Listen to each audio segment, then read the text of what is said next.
New day, new vlog dito sa ating Arpa Farm.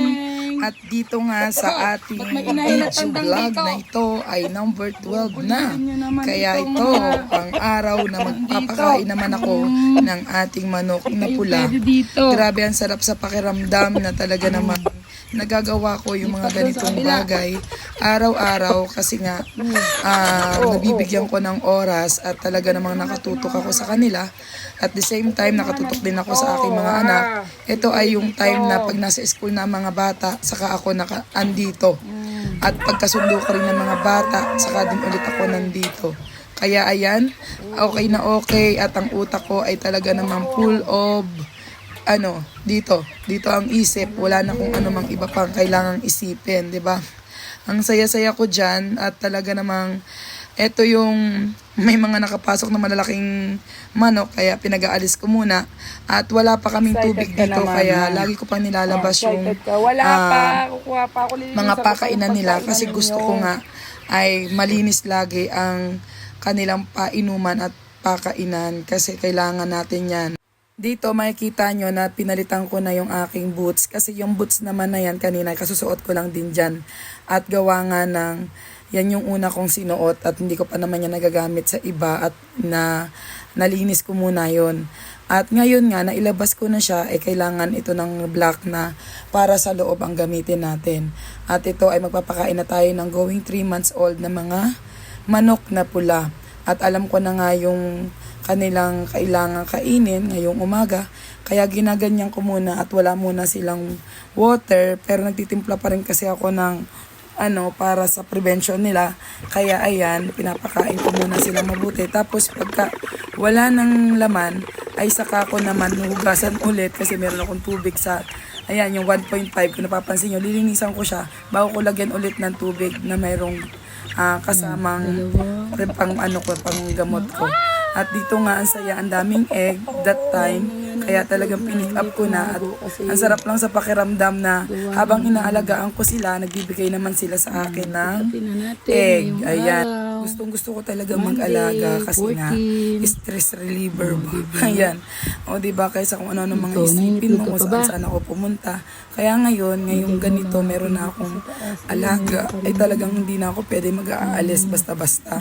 Kung umalis man ako or makisalamuha man ako, ay nako, matinding ligo at matinding ang gagawin at saka meron akong ilang araw na dapat na quarantine bago ako pumunta sa kanila.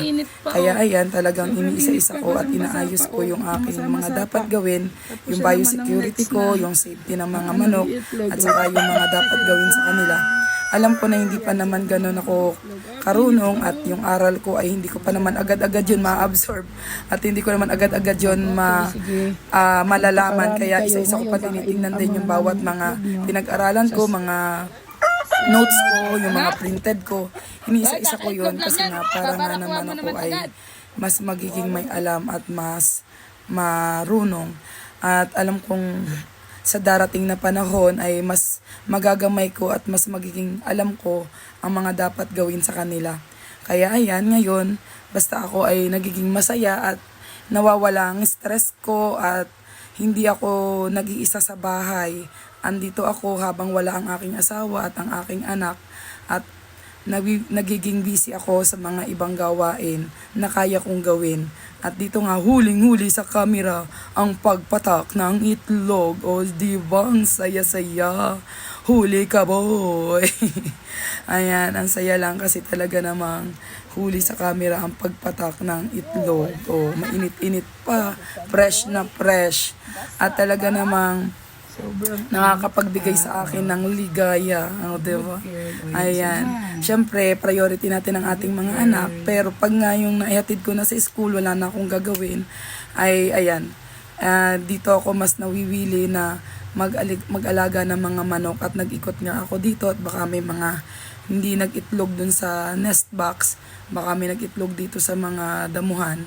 ay chinek natin pero wala. Madali silang maturuan kaya doon na lahat nangingitlog talaga. At after nga doon sa aking manukan ay dito naman sa aking pusa. At yan naman ay mga pakakawalan ko na yan mga yan. Talaga naman kaya lang natin kinukulong yan dyan kasi nga para hindi pa magsiwala, mag-alisan kasi nga hindi naman yan sa atin naglaki. At ayan nga ay mga nagsipagkalata naman talaga.